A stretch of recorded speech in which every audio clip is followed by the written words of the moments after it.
another week of cooking some fantastic seasonal stuff. This week, Will, what are we making this week? Biscuits! We're not making biscuits, we're making... what's this? Biscuits? Beef. We're making beef brisket. Now there's loads of ways to cook brisket. You can cook it in the oven long and slow. We've created our own little recipe and we're going to use the barbecue. It's absolutely chucking it down outside. But that doesn't stop us, does it, Will? Because there's always good weather for a barbecue. So what we're going to do, we're going to marinate the brisket first. We're going to wrap it in bacon, pancetta, smoked pancetta. We're going to put it in a griddle plate and we're going to put it in barbecue and we're going to cook it and spray it with cider vinegar and sugar for about 4 hours. But before we do that, we're going to come into some new ingredients that are launched this week on my Deli Fresh. Right, Amelia, zoom in here. Kick off beautiful, beautiful English gooseberries. Goose gogs, as some people call them. Fantastic tart, sour flavour. Amazing. You can do it if you want. Have you ever had a gooseberry before? I don't know.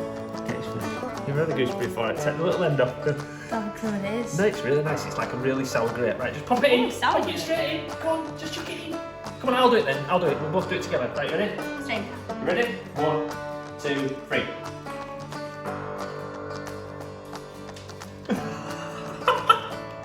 Raw gooseberries are absolutely beautiful.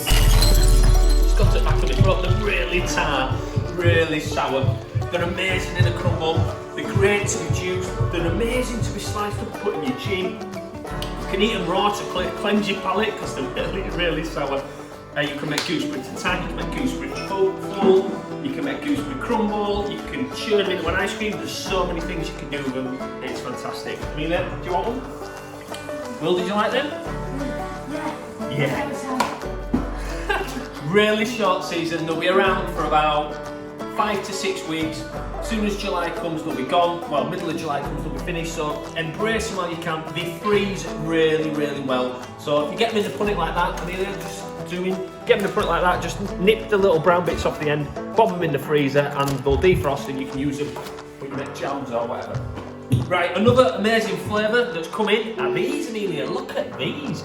Now they look like daffodils, don't they? They're actually called garlic scapes. Now, our friends on the Isle of Wight grow this amazing wet garlic. So this is a new season garlic bud straight out the ground. When we cut in there, it'll be sweet. You could literally eat it like an apple. We'll try that in a bit. But this bit is the flour that comes off the top of the scape. Now what happens is, the garlic has beautiful green leaves. The flower stem comes up. Can you see the top of this maybe? The flower stem comes up and then it bolts into this beautiful purple flower. And we harvest it before it actually opens, and then we treat this just like asparagus. So what you do with it, you typically just cut it like this, Amelia, into little stems like this. We'll show you how to do this later on. But inside here, you'll be able to see, let's just get into it, you'll be able to see that actually it is the flour just waiting to burst open. So once you've got it into little pieces like this, you can blanch it in water, in salted water, and then it loves like melted butter. But we'll learn how to cook this and eat this later on. Do you want to have a smell? Garlic. Garlic, yeah, so it's a sweeter variety of garlic. Also, Amelia, beef tomatoes, a selection pack of beef tomatoes. You get 2 beautiful yellow and orange, yellow and red beef tomatoes from the. There's no beef in the middle of those, the tomatoes. From the Isle of Wight, we'll talk about them. The English asparagus, the Yorkshire asparagus is still in season, and we're actually working English spring onions, which are beautiful. Look at the tops on them, and breakfast radish, pancetta, and other nice things. So, we'll come back to the garlic, so let's make the rub. So the brisket we sell is in 1 kilo pieces. Now it's a flat piece of brisket, which is rolled and tied, as you can see. It's got the string round, so Will, do you want to snip the ends off? That's it. Can you do it? Snip that string off. It's not working, is it? Not need to have a go. Yes. So, I'm just going to take the string off for this. Oh, I do. Yeah, I'll do this. These scissors aren't very sharp. I'll get some. Right, Will. So, while I'm doing this, Will, do you want to get the big glass bowl? Big glass bowl that's just there on the side. That's it. Right, put that there. We're going to make the rub. So we're going to rub a lot of ingredients into the brisket. Right, Will. So to start off with, we need half a teaspoon of fennel, which is that one. These look a bit like seeds. They are seeds, they're fennel seeds. So fennel seeds in the bowl. Then we need half a teaspoon of cumin, Will. Now before you put this in, you want to smell that. What does that smell like? Curry. Curry, yeah. Half a teaspoon of curry. Actually, French sausage. French cumin. Right, so put the cumin in. Yes, smells like cumin. Put the cumin French sausage. Put the cumin in there. When have you had a French sausage? I don't know. Put the cumin in the bowl. Right, come on, we've got time, quick. Right, so we've got 2 tablespoons of onion salt, which is that one. Smell that, Will? What does that smell like? Cheese and onion, yeah. Now, if you haven't got onion salt, you can use garlic salt. If you haven't got garlic salt, you can just use salt, don't worry. Then we need half a teaspoon of chili flakes, Will, and 1 teaspoon of paprika. So don't smell that, because that'll burn your nostrils. Put that straight in. That's just what I smell. Come on, put that straight in. Don't smell it. I've already smelled it. That's it. I'll Then, Will, you need some sugar on the top. Sugar on the top. No, not that. That's salt. Don't put That's that. sugar. No. Sugar's out at the top. That's not like sugar. Okay. That's brown. So, 2 tablespoons of brown sugar And then you put salt in. in there. That's it. Then We're not actually going to need a lot of salt. So, just two pieces of salt, Will. 2 nice pieces. Yeah, big pinch in there. That. Yeah, that's it. Awesome. Right, cool. Pepper, that one. 6 twists of the pepper mill. Now, top tip for your pepper, before you put your pepper, go all the way around like a clock. That's it. Before you put your pepper in the pepper mill, if you roast the peppercorns in the pan, cool them down, then put them in the pepper mill, the pepper transforms into an amazing flavour like you've never tasted before. Really good. Right, so mustard. A bit of mustard. Now, if you haven't got all these ingredients, you can actually make a rub up. Right, Will. You want to mix all that together? Mustard's yellow. This is wholegrain mustard. Well, then that's not mustard. Mix all that up together. So, just combine all the flavours, and then we're going to put some cider vinegar in there as well. So, a good splash of cider vinegar. Oh. That's it, Will. Mix it up. Wash my hands. Got the cider vinegar. Right, don't worry. That's it. Right. So, here we go. We've got to be quick, Will, because the barbecue's on. Now, do you want Daddy to do this? Because I'm going to use my hands. So, once you've got the marinade, you've taken the string off the brisket. You'll put all the marinade all over the brisket. Now, there's so many ways to cook brisket on the internet. If you look around on YouTube. So, this pancetta is from Taste of the Lakes in Cumbria. Right, we'll smell that. So this is just smoked bacon. A lot of pancetta, it's like streaky bacon. This has been cured, rubbed with juniper, bay, pepper, salt, sugar, and then the brine hasn't been washed off. It's been rubbed off.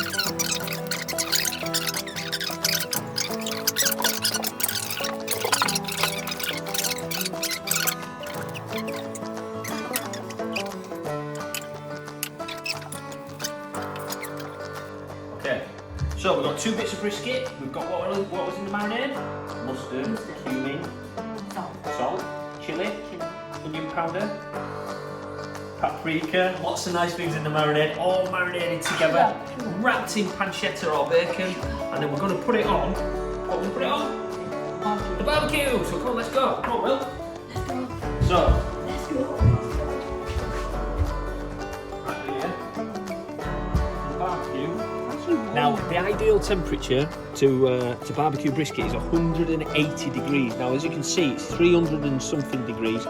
We've just lit it, so it's really hot. Now, because we've wrapped it in bacon and we're cooking it in a pan, we're not too worried because it's not going to scorch too much because the coals, don't get the camera too close because you don't want to burn the lens, but come a bit closer.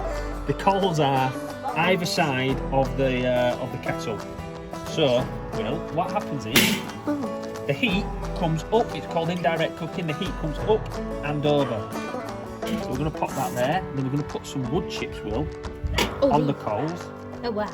So So we've got in here got some smoking chips. Now, if you can't get all the smoking chips, do not worry. You don't need to do it. Right, stand back because I'm going to do this. Chips? Yeah, but it's really. Can I stick my hand in? So we're just going to put some wood chip on the coals, and then that will be a nice Why smoke. does it now smell like Right, well, do you want to shut the lid? Shut the lid. What have I burned myself? Go. And that's it. We're going to leave that for about an hour, and then we're going to come back and we're going to turn it over. So we're now going to make the sauce while the brisket's smoking in the barbecue grill. So, I've got a pan, a nice glug of golden rapeseed in the pan. Some brown onions, some English onions. So we just slice these up really fine. Put some cumin in here.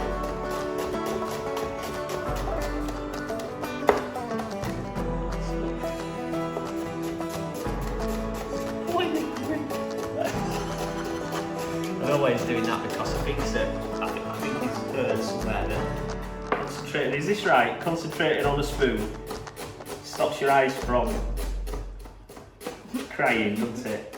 When you're chopping onions, yeah. Last time,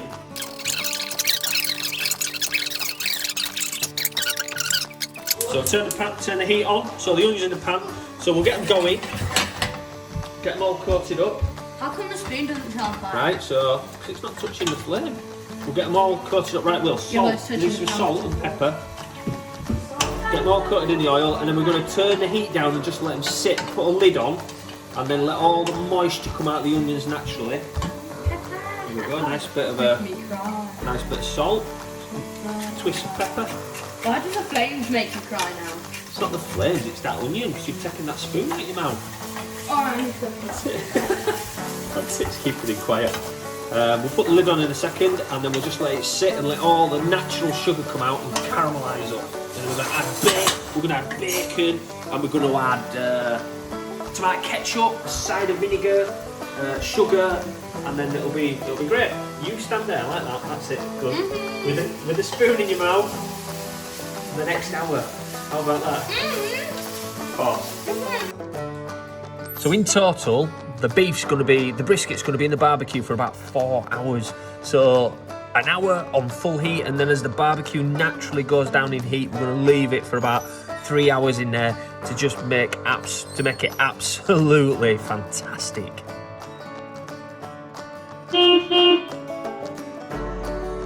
So the lid, you can see all the moisture on the lid. All the moisture drops off and stops the onion from burning, and all that natural sugar's all caramelised now. So now we're going to add pancetta. So it's a lot of pancetta this that we're using today, but it's all for the good of the brisket. So we're going to add pancetta. Now again, you can use bacon. We're going to cook that out. Just let that all get nice and cooked. Then we're going to put about 125 grams of brown sugar in there.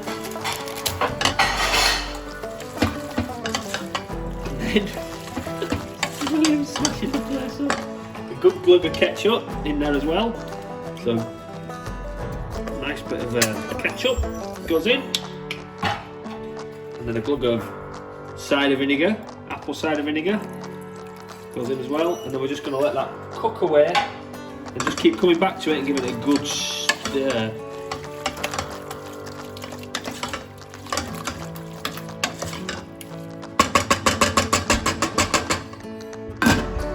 Right, the jam's been cooking for about an hour.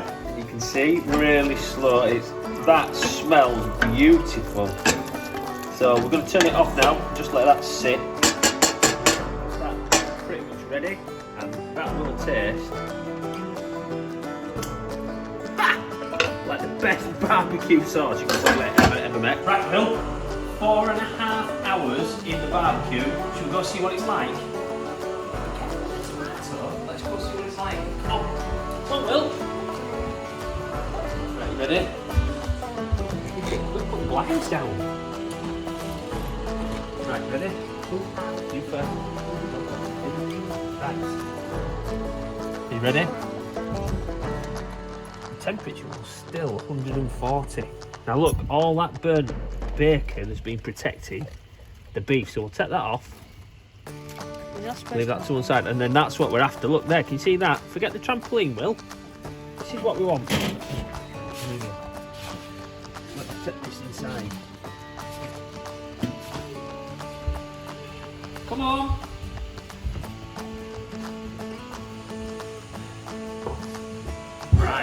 Right, Will. So what we need to do is we need to let the beef just rest. been in the bar. Oh, it smells That beautiful. looks a bit like, what's it called? Stuff which have at Christmas. What do you have at Christmas? Stuffing, isn't it? Stuffing? It looks a bit Piece of like beef. So all this bacon here, obviously, we were protecting the beef. We're not going to use that because it's really burnt, and then the fat from the briskets on the bottom. Now, just remember, this pan's been in the barbecue, Will, so that's been really, really hot. So we're just going to go put it back on. Right, Will. So while the beef's resting, we're going to go cook the garlic scapes, which all we've done. Seen this, Will, while you were in there watching telly. I've just cut them down into little batons. Oh look, Millie, that's the bacon jam we made earlier. jam. Yeah, it's You bacon don't like jam. jam, you want it on your toast. Well, I have that on my toast in the morning. Oh. Right, come on. I'll do it. Right, Will. So, we've got salty boiling water. Not very long.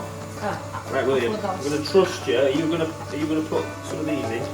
So the garlic scapes take a little bit longer than asparagus to cook. So roll in boiling water. Now you don't have to blanch them. That's it. Put these in. You don't have to blanch them. You can do straight on the barbecue, but our barbecue's lost all the heat. Or you could do them in a pan. The bottom bits. Yeah, put the bottom bits in. Do them in a pan straight away. But we're going to blanch them just like we would asparagus. Yeah, we'll also put the top on. Maybe you want to go in there? Go in there. Why would you go in there? Right. So now we'll put the asparagus in there. So we'll put the asparagus in. Yeah, just be careful of putting it in the water. That's it. Go. Drop it in. Yeah, now zoom in on that, Amelia. So we've got the asparagus and the garlic scapes boiling away there. We're just going to put the lid on and then we're going to get some Yorkshire butter, some long farm buttermilk. There we go. There we go. Right, so we'll just put that. Put that on top of there. No, don't put it in. Put it on there. Put it on top of there. We'll just let it sit there. We'll let that butter melt. That's cool. Alright, so you can see it's starting to melt. So that salted butter from Longley Farm is beautiful. That makes really, sense. really Salted nice. butter and salted butter. That's right. So then when they come out, we're going to put them in there. We're going to roll them in the butter. So we'll just put some pepper on the scapes and the asparagus. And some salt. We'll just roll them around and we'll just leave them to sit while we carve the beef. Right, look. Are you ready? You ready? We've got some radish there, some spring onion and the bacon jam. Okay. Down here.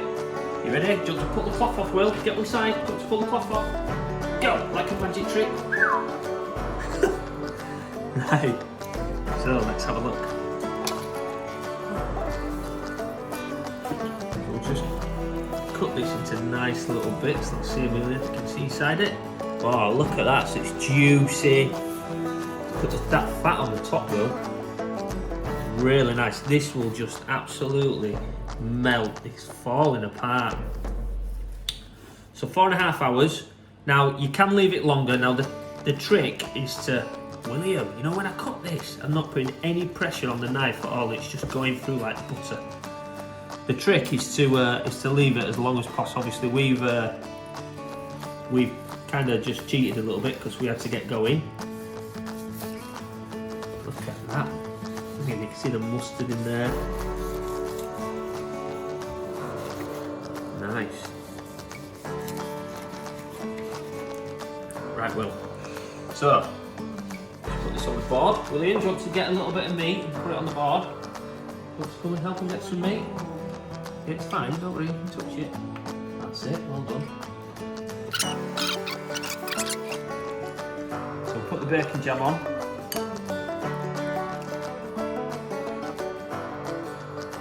Right, come round here, Amelia, and film it around this way. Get your artistic flair on. Don't go too close. Right, so we've got bits of asparagus, garlic scapes,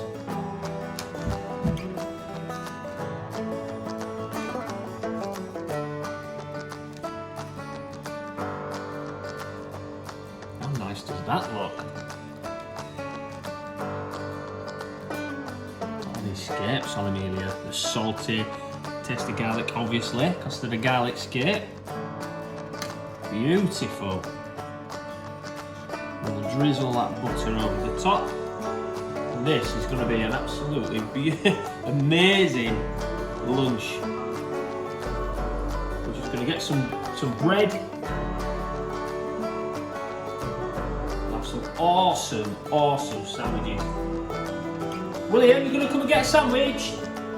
Forgot the radish. A little bit of radish. Let's put the radish on.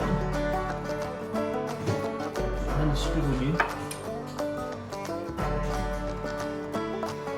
That brings us Yorkshire spring onion. Look at that. Fantastic. We'll get a little hot bacon jam in here. Go on the end.